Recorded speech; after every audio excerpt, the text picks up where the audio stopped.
बच्चों नमस्कार। आज हम आपको कक्षा 10 गणित बीजगणित इकाई में अध्याय 3 दो चर वाले रैखिक समीकरण युग में की प्रश्नावली 3.2 के प्रश्न संख्या 5 को समझाएंगे।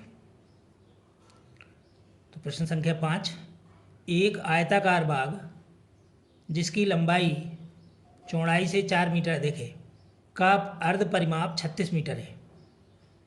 बाग की विमाएँ ज्ञात कीजिए। तो देखिए इसमें अर्ध परिमाप दिया गया है, एक तो 36 मीटर और दूसरा इसकी एक शर्त है लंबाई चौड़ाई से 4 मीटर अधिक है। तो सबसे पहले हम मान लेते हैं उत्तर। माना कि बाग की लंबाई बराबर x मीटर तथा चौड़ाई बराबर 22 मीटर प्रथम शर्तानुसार। तो प्रथम शर्त क्या है? लंबाई चौड़ाई से 4 मीटर अधिक है, ये है प्रथम शर्त।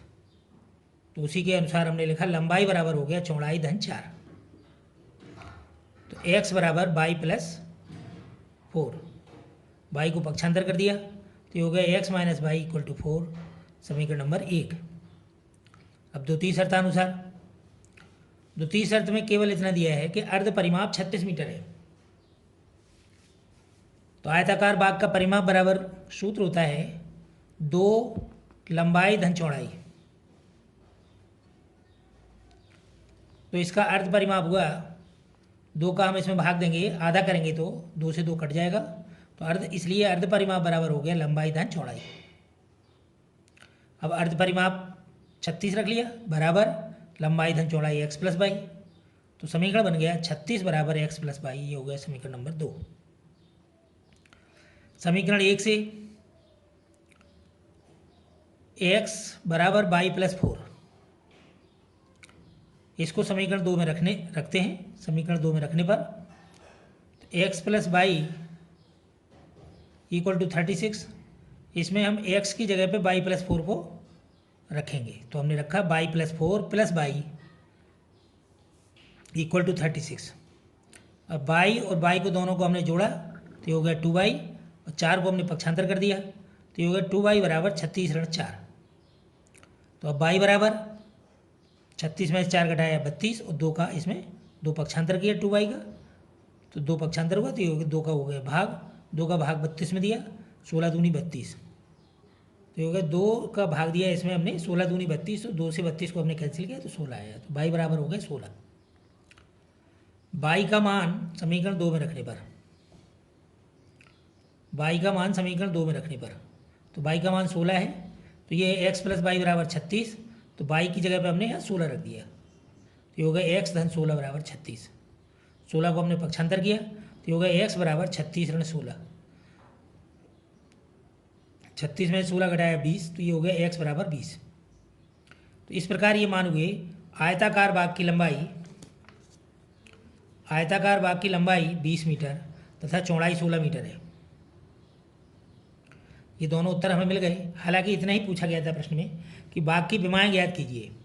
तो बाग की विमाएँ हमने निकाल दी हैं, लेकिन चूंकि ये ग्राफ से संबंधित प्रश्नावली थी इसलिए हम इस पर ग्राफ पर भी प्रदर्शित करके आपको बता रहे हैं। लेकिन परीक्षा में यदि आपको ग्राफ के संबंध में नहीं पूछा जाता है, ग्राफ से संबंधित निर्देश नहीं होता है, तो आपको ग्राफ बनाने की आवश्यकता नहीं होगी।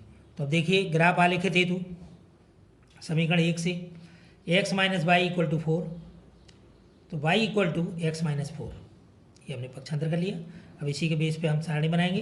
तो सारणी बनाई हमने ये x y बराबर एक्स माइनस 4, बिंदु और निर्देशांक, ये 4 हमने इसमें जो है पॉइंट लिए, इन पर आधारित हम सारणी बनाएंगे। तो x के मान लिए जाते हैं, तो हमने x के मान लिए अपनी तरफ से। इस प्रकार से माने कि y का जो मान आए वो पूर्णांक में आए और कम से कम मात्रा रहे, ये ध्यान रखना पड़ता है, जिससे वो ग्राफ पर पेपर पर आसानी से उसको हम आलेखित कर सकें।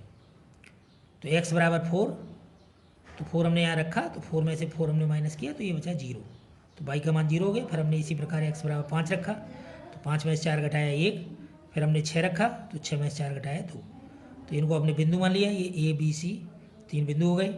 अब इनके निर्देशांक हो गए 4 0 और b का निर्देशांक हो गया 5 1 और c का निर्देशांक हो गया 6 2। समीकरण 2 से 36 बराबर एक्स प्लस वाई, तो y बराबर 36 ऋण x। अब हमने इसकी सारणी बनाई, तो सारणी में हम इसी प्रकार से मान रखेंगे कि जिससे कम से कम मान आए।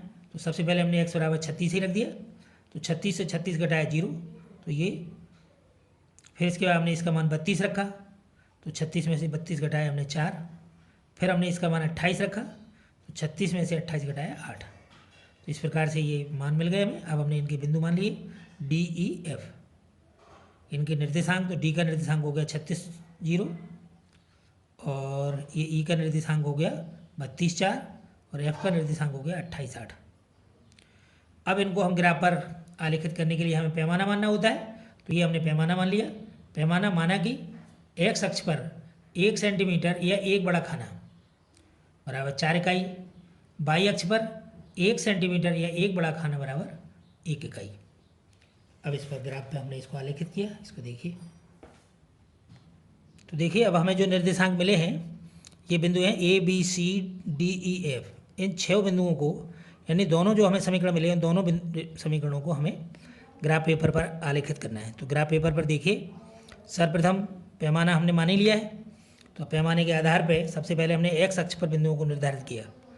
तो 1 सेंटीमीटर बराबर 4 इकाई है, तो 4। तो देखिए अब हमने सर्वप्रथम जो है बिंदु ए को निर्धारित किया, तो ए के निर्देशांक हैं 4 0।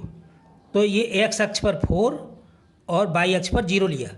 तो एक्स अक्ष पर ये हमने 4 लिया और वाई अक्ष पर ये 0 हो गया यही। तो ये हो गया ए बिंदु, हो गया ये 4 0। इसी प्रकार से बी बिंदु पर 5 1 निर्धारित किया, ये वाई अक्ष पर x 1 बिंदु और ये एक्स अक्ष पर 5, तो यहाँ पर ये हो गया 5 1।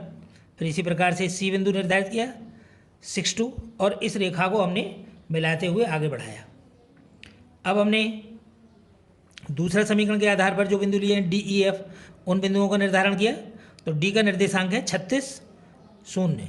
तो 36 0 यानी एक्स पर जो है हमें लेना है 36, तो एक्स पर ये हमने यहाँ 36 लिया, और वाई अक्ष पर है 0, तो ये जो है एक्स अक्ष पर ही ये बिंदु आ जाएगा। तो ये हो गया बिंदु डी 36 0, ये डी बिंदु हो गया। इसी प्रकार से फिर 32 4 को हमने निर्धारित किया, बिंदु ई प्राप्त हुआ।